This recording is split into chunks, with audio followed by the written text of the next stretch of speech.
Okay, folks, welcome to another week of the Fantasy Preview. Mark Wells here, and I'm soon to be joined by the one and only Batter Ray. So Batter will be joining us in just a sec as we face each other this week in what is one of the major battles of the week, of the season, quite frankly. So let's bring him in.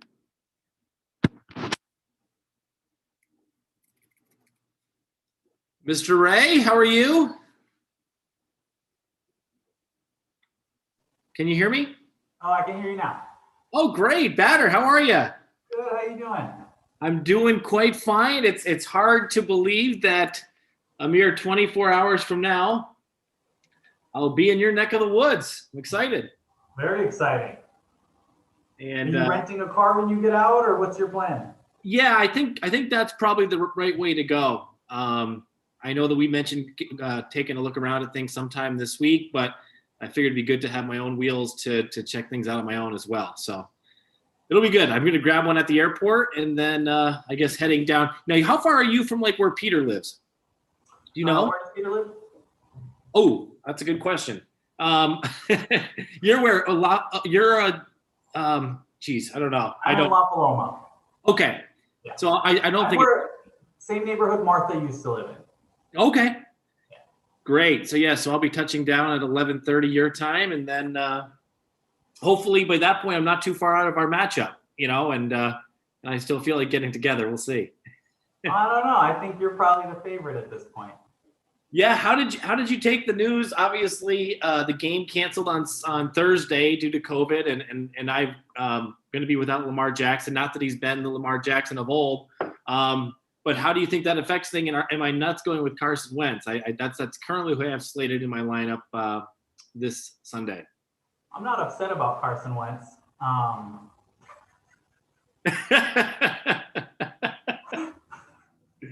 Definitely not upset about Carson Wentz. But the thing with him is he can either get you 10 points or 35 points. So I mean, he could end up being a good play for you. Yeah, and I, it was tough. There wasn't a lot to go with on the free agent wire at quarterback. I was hoping with the game being pushed to Tuesday that Lamar Jackson would still be able to play, but apparently he's out. So Carson does get the call at this point, and looking at the both of our teams, I think the last time we did this, I was on a bit of a run as the king of points, and now you've won it the last couple of weeks, correct? I started getting close, and you've taken it right back. Yeah, back to back. It feels good. I'm playing with house money now. That's right. So you are officially with house money. That's right, because you've won 4 times, right? The King of Points. Yes, I mean it's nice because last year I won 0 King of Points. So. Wow. Yeah. Well, it just goes to show to all you newcomers in the league that things can turn around quickly as they have for Batter Ray. So we will get back into our matchup in a bit, but let's take a look at the standings. When you look at the top 4 teams, the last time we spoke, we talked about me having a fairly easy stretch of games. Yeah. I did what I had to do. I've won 4 in a row. You've won 2 in a row, and actually the commissioner, Red, he's won 3 in a row, and Friday to go as well. Well, he just has 1. So where do you take this Batter as we look ahead with just a couple of weeks to go here? I guess 3 weeks to go. You still see 7 teams in the mix, or do you think it's probably not that many? No, I mean, Smuts Nuts off to a great start this week. So you can't count them in yet, but they did get off to a great start. So I would make them the favorite in this matchup for sure between them and Big John's Little Pals. Yeah. And that puts them at 6-6. Big John's at 7-5. But the rest of the players at 7-4 have pretty good matchups. Philly at 6-5 is playing. He's back. They're quite the favorite. So no, I still think there's 7 teams in it. Yeah. The one thing that Friday to go and Big John's Little Pals have going against them is their point total. And we know that can change in a hurry, but you look at Philly, who's currently in that 6th spot with a 4-way tie for second, and he's outscored both of those teams. In fact, he's also outscored the Bermuda Bumblebees as well. So I think he's definitely in. That the hard part that Smuts Nuts is going to have is from a tie-breaking perspective, even with that same record, getting in to one of those top 4 slots. Yep. No, agreed 100%. Let's see here. So obviously, Fried Dough to go he actually looks like the favorite for King of Points this week. It's not too often that you see a projected 200, and he's got a projected 200 against Team Irrelevance, who's lost 4 in a row. Yeah, I mean, I think his projection was closer to 165 before Deshaun Watson and Will Fuller. I forgot about that. Good call. Yep. So he's had 2 players play to Team Irrelevance's 1. Yeah, he definitely looks like the favorite as of right now. But I mean, a lot can happen from now until Tuesday night. Yeah, it's going to be Big John's Little Pals is in a really tough spot here. 20-point dog, as you said, Smuts Nuts had a great week. He's lost 3 in a row. He's trailing in points. This could be, I hate to say it, but this could be one of those games that kind of knocks him out of the playoff chase. I don't know what happened to his ball club. Let's take a look here. Russell Wilson, Kareem Hunt. Where did it go bad for Big John's Little Pals? You know, Big John's Little Pals lost 3 in a row, and the game before that, before the losing streak started, he beat me by 0.2 points. Oh my God. So, I mean, I think he was fortunate there. But I mean, I don't know. He has a solid roster. I think he's just very unlucky. And then this season's shown us there's a lot of injuries, a lot of shuffling your roster last minute because of COVID. So, I mean, his roster is not that deep. So maybe that's where he got hurt. Yeah, because I'm just trying to find. So what week was that? That was week 10 that you would have played him? Week 9, I believe. Week 9. Okay. I'm just going to try to jump back over to that real quick. How did you guys do? Was that a high scoring week for you, or was that kind of just an average week that you both had? Was it week 8? Week 8, 165.6 to 165.4. Okay. Yeah.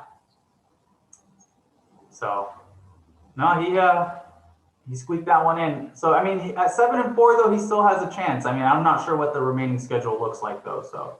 Yeah, and that's what I'm trying. I'm going to try to bring that up here. So, Big John's Little Pals. Let's take a look at that. See he plays the Bumblebees next week. And then and he does have Sean in week 14. So he's got one tough one and one that he should be able to pull out. Philly has Team Irrelevance, and then they have me. So he's got a game that actually Philly's got Sean, then Eric, so the 2 lowest teams in the league, and then me to close it out. So if he does what he's supposed to, at the very least, he should have 2 wins out of the next 3. Which could get him back in the playoffs. But let's take a look at Red. Red's got the process this week, and Smuts Nuts and Big John's Little Pals. Red's not off to a great start this week. Ezekiel Elliott really hurt him. Yeah. Duke Johnson, I think, performed better than he was supposed to. So that helps a little bit. But 34 points out of 3 flex players, that's not a great start to your week. So, I mean, he's still projected to win by 10 points, it looks like. So we'll see how that one goes. But I think, yeah, I mean, he has a good shot, definitely to go through. I think I have the toughest remaining schedule, so that's gonna be fun to watch. Let's see who you have here. I have you this week. I have Smuts Nuts next week, and finishing the season off with Fried Dough to go. So that's not an easy schedule there. No, and better. Did you peak too soon with these KOPs? I mean, it's house money at this point, so I'm doing all right. Yeah. But no, I think my better performances have yet to come, because I've had guys on the IR all season, just like most of us. But Kittle should be coming back last week of the season. Mostart comes back this week, so hopefully things start to come together. Now, how did you feel about the 13.9 you got from Hawkinson on Thursday? Oh, very happy with that. tight end position, I mean, I think anything over 10 points you should be happy with. Yeah. So I'm very happy with Hawkinson getting me to 13.9. I mean, it's kind of annoying too, though, because he had 70 yards and 3 receptions in the first quarter, and that's what he ended up with right there. So 4 receptions and 89 yards, it looks like. But no, very happy with that performance. So we'll see how it goes from there. In terms of our matchup, though, if you look at my players and the strength of schedule of the opposing team, or strength of record, I should say, a lot of red on my side, opponent record. You see that? No, where do I see that? I would like to see So that. if you click on my team, just Okay. my team page, you'll see opponent record. Okay. And so Kyler Murray is playing against the 10th toughest defense. Mostert's playing against the 3rd toughest against the run. Josh Jacobs 6th toughest. So that's why, granted, we're projected to score close to each other's in terms of total points, but looking at my opponent record versus your opponent record, I definitely have to give the edge to you this week. Hopefully I'm wrong. Yeah, I do like what I have going on here. I mentioned I sent your regards to my dad the other day, and then I went and picked up Big Blue defense for this matchup. So we'll see how that pans out against Cincinnati. I like the way the Giants have been playing. They're coming off a bye week, so hopefully they're ready to go. Obviously, Wentz is the big concern. Like you said, you want to pick somebody that's going to get you over 20 points at the quarterback position, and you've got the best in the business right now with Kyler Murray. But yeah, I like the way my team's shaking out. When you look at the projections for the week, I mean, Dalvin Cook obviously is always, pretty much number 1 at running back. Adams is usually number 1 at receiver. Hill's usually 4 or 5 at receiver. Robinson's usually in the top 10. So I do feel good about the matchup. You said to click on what now to see the So just on your team page, the overview, when you see the first column right there, opponent rank outside right after the projection, is that? Oh, I do have it. Yes, I do have it. Okay. So yeah, like you said, I have a lot of green. I just have Allen Robinson and Adams. Yeah, I don't have a lot of green, but you're going against top 3 worst defense against the quarterback, against Devontae Parker, Evan Ingram. Your team should perform well this week. We'll see. Yeah. Well, I can tell you it'll be an honor to catch a portion of the action with you, Batter, tomorrow. And any final words? I know you're on a short leash and you have to get going. Any final thoughts on the week or any other projections you'd like to make? I say we go through the teams. I have about 15 minutes. Oh, good. All right. Sounds good to me. Yeah. So, I mean, looking at the scoreboard this week, obviously I'm rooting for some 7-4s to lose, considering my strength of schedule coming up is going to be pretty tough. But with that said, I mean, Red, Bermuda Bumblebees, playing against the process, even though Red started off tough, I think he's still the favorite there, and I'd be surprised if he didn't win that matchup. Fried Dough to go, I mean, you can just call that one pretty much. Yeah. What a performance. Yeah. That was awesome. Philly playing against Sean. I mean, not really a great week to analyze the matchups. There's a lot of heavy favorites. I mean, Philly's a favorite by 31 points. Fried Dough to go is a favorite by 54 points, it looks like. Yeah. Red is the 10 point favorite at this point. So Big John's Little Pals is really the only one that's a matchup here that they could catch up. And then our matchup is probably going to be the closest game. Yeah. Forward. So if we go through it, I don't like jinxing myself and picking, what's going to happen in my matchup, but just for the sake of argument, let's just say that I do win that matchup. Okay. So that puts us both at 8-4. Yep. Big John's Little Pals, let's just say he's going to fall to 7-5. Red should go to 8-4. Yep. And Fried Dough to go should be 8-4. Yeah. And Philly should be 7-5. I mean, there's a lot going on. There really is. I mean, that's the way it looks to shape out. Now, if you were to beat me this week, which certainly I'm not a heavy favorite. I'm a small favorite there. You would obviously go to 9-3. I would go to 7-5. And then I'm in a position with Philly, where we're 2 6-5 teams that are two of the higher scoring ones that are the last few weeks are going to become all the more crucial because I believe I'm playing him in week 14. Yeah, if I win this matchup today, I'd feel really good about my playoff chances because I'd have a 2-game lead on 2 players, Philly, and you, correct? Yep.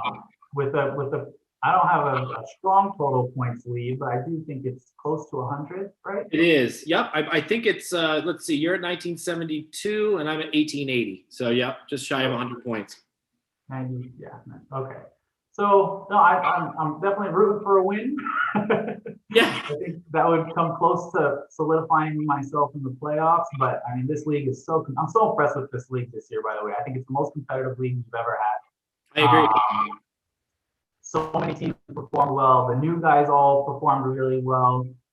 People think fantasy football is fantasy football, but we have a very unique league, and moves today can affect your roster in 2-3 years. So I am impressed with what the newcomers have done. Pride Does Go and Smuts Nuts. Even Philly, he's only played a few games last season, so he's relatively new too. But it's really impressive for these guys to come into the league and perform the way they have. It took me 2 years just to kind of figure out the league before I started performing well. Right. So definitely very impressed with those guys. I couldn't agree more. And it's so funny how these things play out. You mentioned like fantasy football, but I'm looking at the points for. Do you realize, Batter, that you have been the luckiest son of a gun in the league? You've scored the most points, and you've had the least points scored against you. See, what a defense! What a defense you have with that Horned Frogs Ball Club. I mean, my guys must be intimidating or something, because I don't understand that fully. I think it'd be a little more annoying if my team didn't score so many points. But I mean, I had a rough week against Sean where he scored, I think, under 100, so that plays into it. No, but it's funny because 2 of our strongest players are sitting at 9-10 this year. So it's a weird year for the keeper league. It is, and it's funny. So you have this most points scored, most points against.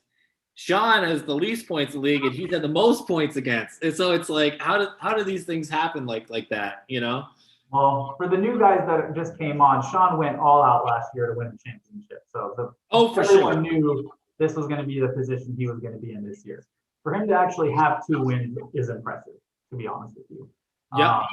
Came in with, under $100 auction money, traded away most of his keepers. I mean, he really went for the championship, and I admire that from him last year. So his position isn't surprising. Now, Rick's team, no one's been hit by injuries harder than Rick, clearly. I mean, you lose Saquon Barkley and Austin Eckler for the whole year early on. Michael Thomas was out, I think, 6 or 7 games. Mm-hmm. That's obviously one of the top receivers in the game. So, I mean, he definitely got hit with some bad luck, bad luck. Otherwise, he has a solid-looking roster, and a lot of his losses weren't by a lot either. So, no, you're absolutely right. So then they both those guys will be back in a good spot next year. Let's see. So Philly is 3rd in points.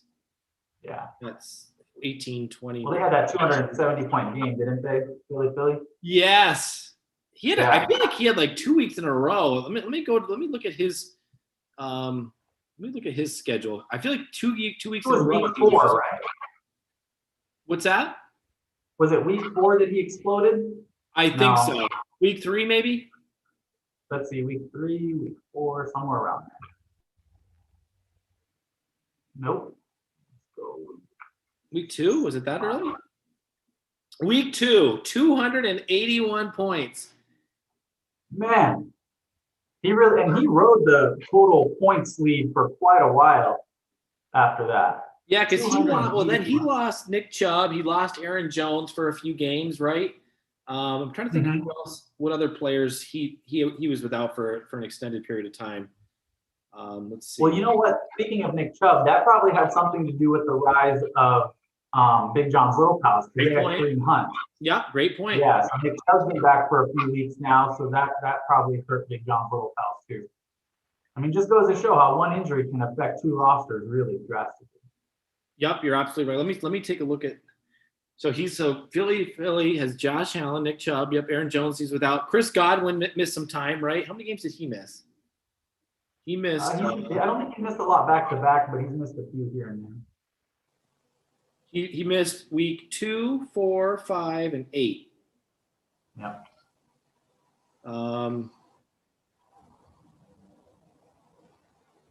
Yeah. So he's pretty much at full strength. He's going to make a run at it for sure. What do you think about the recent play of the Bucs and Tom Brady? Man, that team could win the Super Bowl or get blown out in the first round. What is it? I don't think they're going to win the division at this point. They might be. It's just such a hard team to read. Some weeks they look like the best team in football, and other weeks they don't look like they know what they're doing. Yeah. I put more of that on the coaching than I do Tom Brady, though.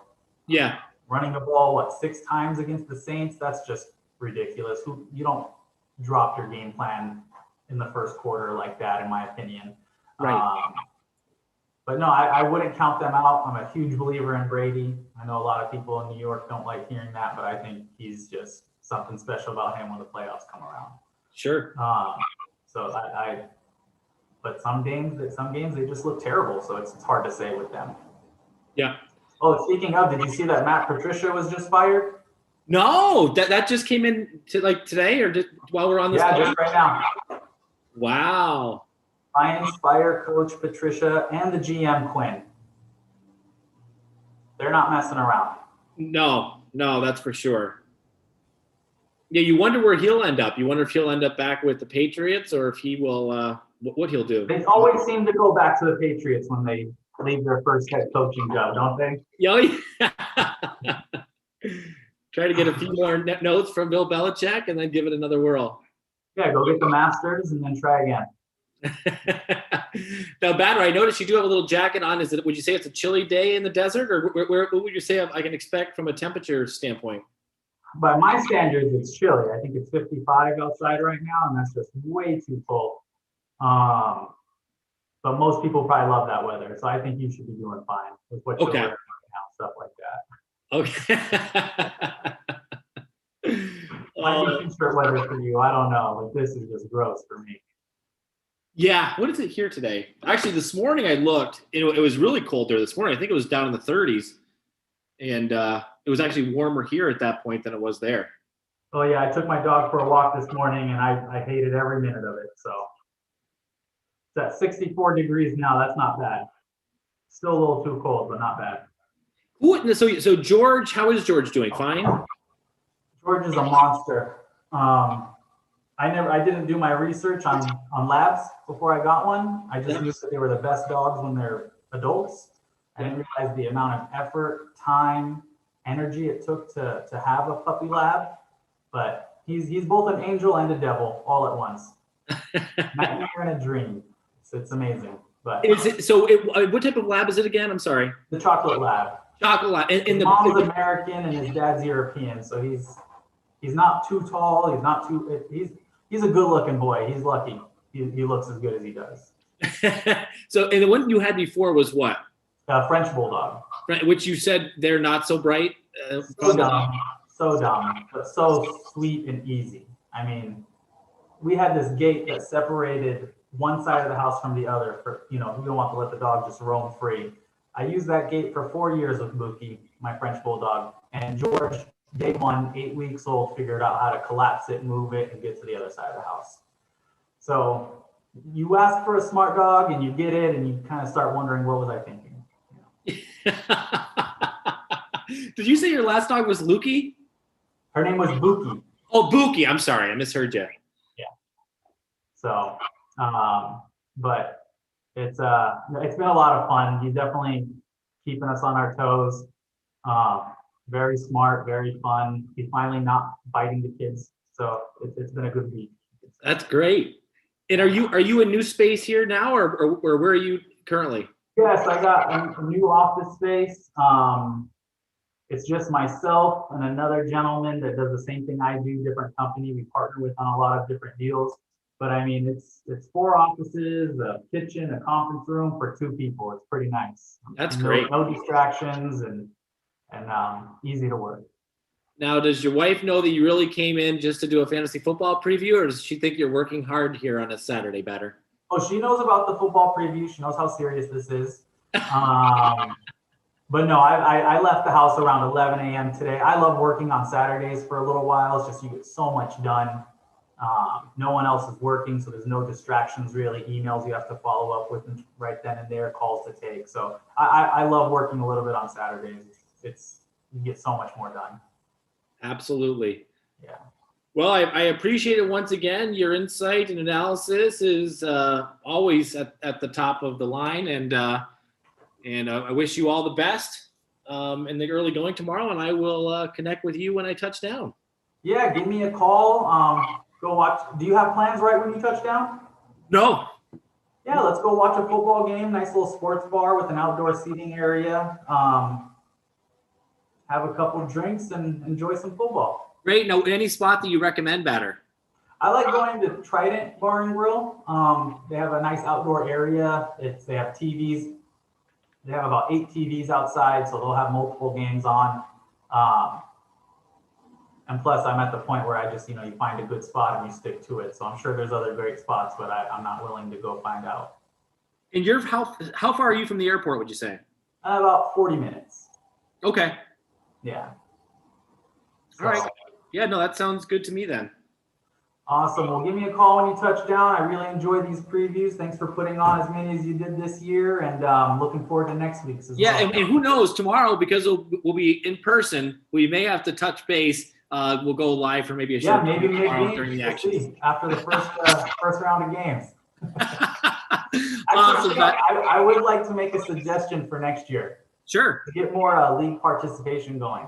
I think it'd be nice if we added, let's say $200 or $100 or something to everyone's buy-in, and then whoever picks, like say everyone needs to pick the matchups every week, and at the end of the season, whoever had the best total record in terms of picking the matchups gets an extra bonus. I think that's nice. It keeps people engaged and watching and not just worried about your own team, So we're gonna have to run that by the commish here. That sounds great. I think that's a great idea, and we're always trying to move the league forward to a better place, and you're a big part of that. So thanks so much, Batter, for your time, and I will talk to you tomorrow. All right. Thank you, Mark. Take care. Bye-bye. Bye-bye.